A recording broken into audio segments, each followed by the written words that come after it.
O'rikzorda nima gap? Bugun biz Dastur.uz TV bilan muloqot qilamiz. Bu video aynan sizlar uchun qiziq bo'ladi. Ya'ni bu yerda programma hamma aktivlar bo'yicha suhbat olib boramiz. Mana o'zlari ham bugun shu yerda ekanlar. Bugun ulardan zo'r suhbat olamiz. Chunki bu videoni ko'rishda davom eting. Sababi bu yerda shunaqangi zo'r informatsiyalar beriladi. Siz O'rikzor savdo kompleksini akkauntini yurgizayotgan qiz bo'laman. Rahmat. Kelinglar. Sizni Instagramda ko'rdim va sizda podpiskalar ham shunaqa ko'p ekan. Ko'p yaxshi ma'lumotlar berib borar ekansiz. Dastur.uz TVdamiz biz.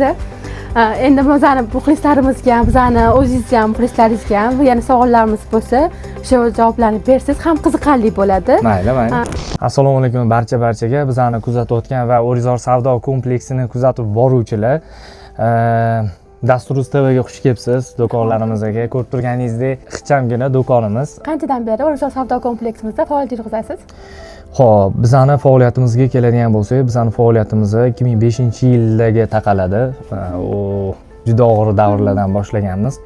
Hozir mana bilsa, ko'pchilik biladi, O'rikzor bozorini, eski bozor, karvon bozor desa hamma bilardi.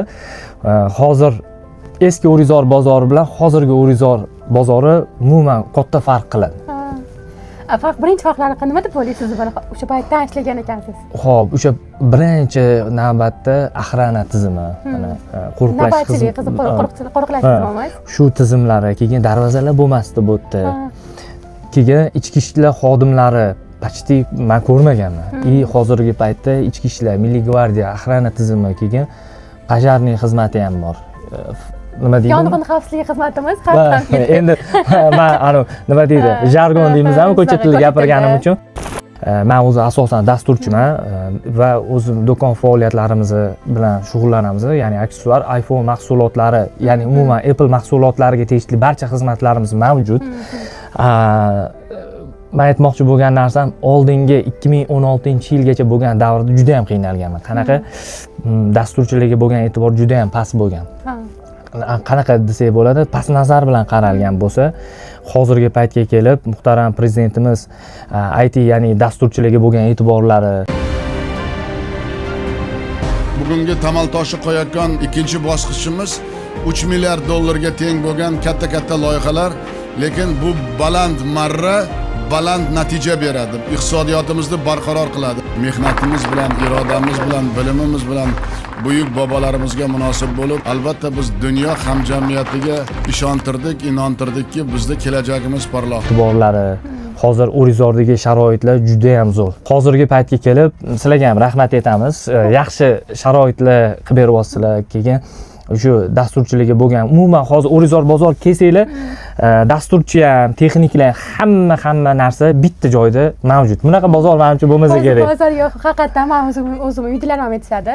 San shunaqa zo'r bozorda ishlaysan, hamma kelgan odam bitta ishini bitirib keta oladi. Ya'ni to'y boshlab qo'ydingizmi O'rikzorga, boshqa qanaqadir yig'imi faqat O'rikzorga, bitta telefon uchun kelsangiz ham, boshqa narsa ishingizni ham bitirib ketsangiz bo'ladi. O'rikzorimiz shunaqangi mukammal bozor desa bo'ladi. Hozir bitta narsadan xursand bo'ldim. Yaqinda bilsangiz, O'rikzor bozor yopildi degan videolar tarqalib ketdi. Bizga juda ham jahlimizni chiqaradi shu narsa. Raddiya berib video chiqdinglar, juda ham xursand bo'ldi. Bu degani O'rikzor bozorimizdagi, ya'ni direktorimiz mana shunaqa media sohasiga ham e'tibor qaratganlari bu alohida o'rin tutadi deb o'ylayman. Chunki oldin mana shunaqa holatlar tushganda hech kim raddiya bermagan. Men chunki nima deydi, video chiqib kelardi-yu, to'g'ri, podpisklar bor, kuzatuvchilar bor, lekin unaqa ish qila olmasdim. Sababi noto'g'ri gapirib qo'ymayman. Mana hozir ofitsialniy sizlar уже yo'lga qo'yilibdi O'rikzor bozori, biz xursandmiz. Rahmat. Mana shunaqa raddiyalarni ko'proq berib turinglar. Yana bitta reklama qilib ketaman. Shu bu o'zimizning rasmiy ma'muriyat Instagram kanali, ya'ni bu yerda hammasi ma'muriyat to'g'risidagi hamma ma'lumotlar, ishonchli ma'lumotlar faqat shu yerda bo'ladi. Boshqa Instagram kanalimiz yo'q. Faqat bitta o'zimiz O'rikzor savdo kompleksi Instagram kanalini ochdik. Aytayotganingiz rahmat kattakon, bizning e'tiborimizni ham chetga qoldirmadingiz. O to'g'risini aytsa, o'zimni ham shunaqa jahlim chiqib ketdi. Bunaqa fake xabarlarga. Chunki o'zim ishlayotganim uchun, mehrim qo'shilgani uchun bu ma'lumot menga ham yomon tegdi. Hamma vaqtincha yopildi dedi, nima deydi, svet yo'q. Lekin afsuski svetimiz har doimgidek bo'ldi. fake xabar tarqatganlar faqat o'ziga prosmotr ko'paytirib olishdi, lekin bu ma'lumot fake'ligicha qolib ketdi. Mana shunaqa ma'lumotni berishadi-da, o'zini prosmotri uchun. Bu yerga tadbirkorlar qiynalib qolyapti. Mana O'rizor bozor yopildi degandan keyin savdo tushib ketib qoladi. Juda ham og'ir holat. Iltimos bir mayli tadbirkorlik tegishli bozorlar bo'yicha qanaqadir ma'lumot bermoqchi bo'lsanglar, oldin mana hozir media shu ma'muriyatdan so'rasanglar ma'lumot berishadi, to'g'rimi? Instagram sahifamizga yozsanglar ham biz ma'lumot beramiz, chunki set o'tganda ham menga o'zimga ham yozishdi, Instagramga, direktimga yozishdi. Men iloji bor javob berdim hammaga. Ya'ni biz ishlayapmiz, bunaqa ma'lumotlarga ishonmanglar dedim. Hozir yana bir podkastimizda shu ma'lumot berib ketmoqchiman.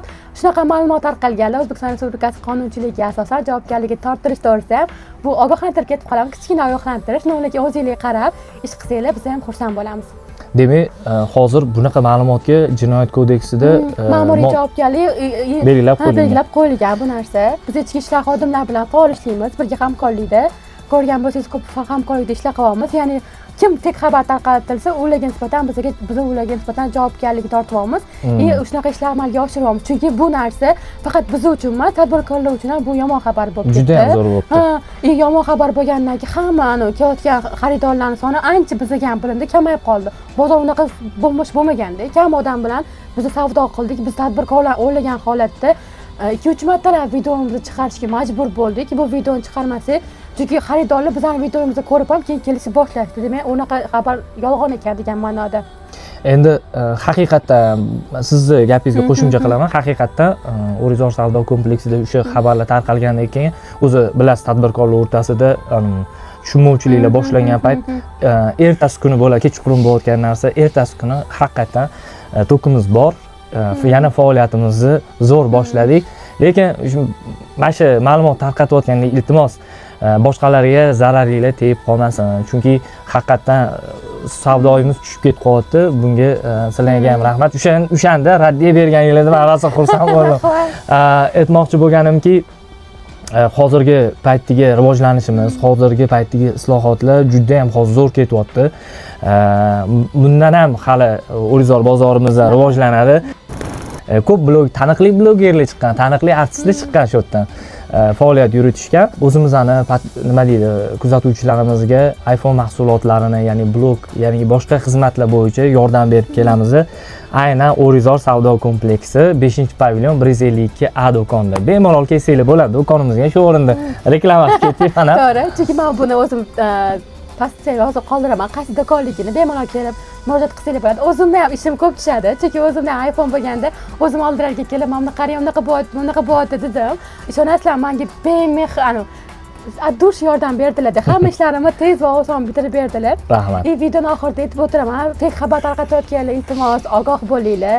Sizlar hozir prosmotrlarni ko'paytiryapsizlar bunaqa fake xabar bilan, lekin tadbirkorlarning bo'layotgan tushumini, ularga nisbatan xaridorlarning kamayishiga sababchi bo'lib qolyapsizlar. Har bir narsani savol javobi bor. Tadbirkorlar zarar yetkazib qo'yapsizlar. Endi bir narsani nima deydi, plyus qilamanda boshqa odamlar minus qilishinglar yaxshi ish emas. Va yana shu o'rinda bitta narsani aytamiz, rostdan chin ko'ngildan. Biza sizlarning medialar hamkorlik qilishga Dasturuz TV jamoasi tayyor. Agar qanaqadir yordam kerak bo'lsa, Dasturuz TV hamisha yordamga tayyor bo'ladi. Xudo xolasa yanada rivojlanishda davom etamiz. Inshaalloh. Agar shunaqa fake xabar chiqsa, raddiya bersangiz, harakat qilamiz. Tarqatishga xudo xolasa iloji boricha bu videoni ko'pligiga jo'natinglar, chunki O'rizor har doim o'z faoliyatini amalga oshiryapti. Sizga ham ishingizga rivoj tilayman. Xudo xolasa bundan yaxshi marralarga erishishinglarni, mana shunaqa fake xabarlarga raddiyalarni zo'rlab berib turishinglarni, albatta eng muhimi tadbirkorlarni himoyalab, yonini olganinglar bizani quvontiryapti. Rahmat aytib qolamiz. Faqat ishonchli xabarlar faqat shu yerda O'rizor savdo kompleksi Instagram sahifasida. Biz sizlarni kutib qolamiz. Bizga obuna bo'lishni unutmang. Salomat bo'linglar. Rahmat, sizga ham rahmat katta.